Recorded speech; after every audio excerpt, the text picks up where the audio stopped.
عزیز طالب علموں السلام علیکم ورحمۃ اللہ وبرکاتہ۔ یہ 12ویں جماعت کی اردو کلاس ہے۔ آج ہم نثر کا تیسرا سبق مرحوم کی یاد میں کا مطالعہ کریں گے، جس کا مصنف پطرس بخاری ہے۔ اصلی نام سید احمد شاہ بخاری ہے۔ لاہور میں 1898 میں پیدا ہوئے۔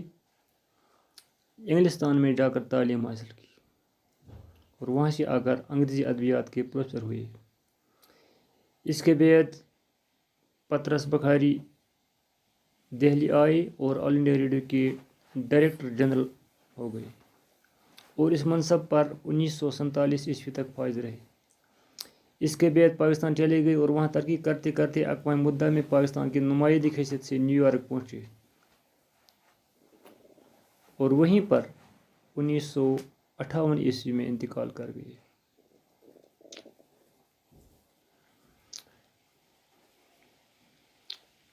پطرس نہایت ذہین صاحب قلم ہے۔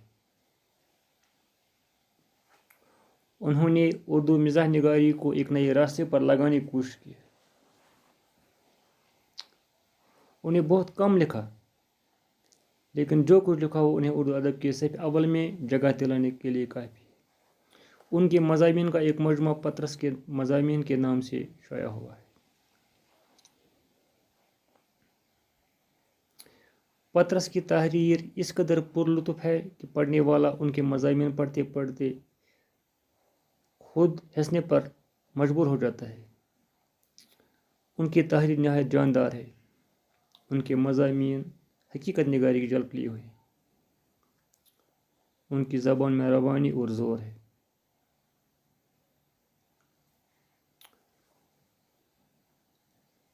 آج کا جو سبق مرحوم کی یاد میں ہے، پطرس بخاری نے سائیکل کو مرحوم کہہ کر کہانی کا حق ادا کیا ہے، کیونکہ سائیکل اتنی پرانی تھی جس سے تنگ آ کر اسے پطرس بخاری نے دریا میں پھینک دیا، حالانکہ بہت شوق سے خریدی تھی۔ اس پر سوار ہونے کی کئی منصوبے بنائے تھے اور یہاں دوست کی مکاری اور چالاکی بھی ظاہر کی گئی ہے، جسے 40 روپے دے کر سائیکل کو خریدا گیا تھا، لیکن مستری نے اس کی قیمت صرف 3 روپے دینے پر رضامندی ظاہر کی۔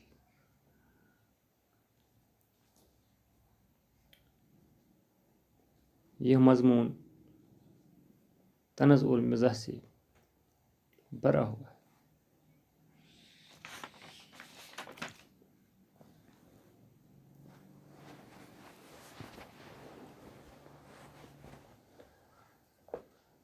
جب مصنف مرزا سے اپنے پیدل چلنے اور دوسروں کی گاڑیوں پر سوار ہو کر چلنے کا ذکر کرتا ہے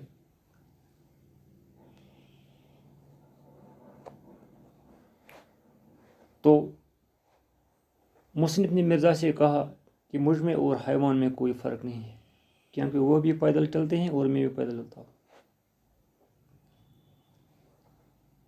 تو مصنف نے موٹر کار خریدنے کی بات کہی، لیکن اس کے پاس اتنے پیسے نہیں تھے۔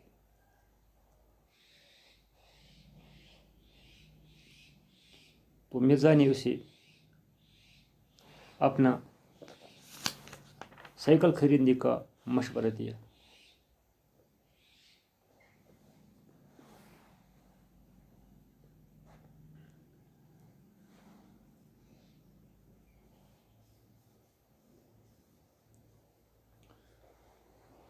کیونکہ مصنف نے کہا کہ آدمی پیدل چلتے چلتے حواس ہو جاتا ہے اور گدھے کی طرح احمق بن جاتا ہے۔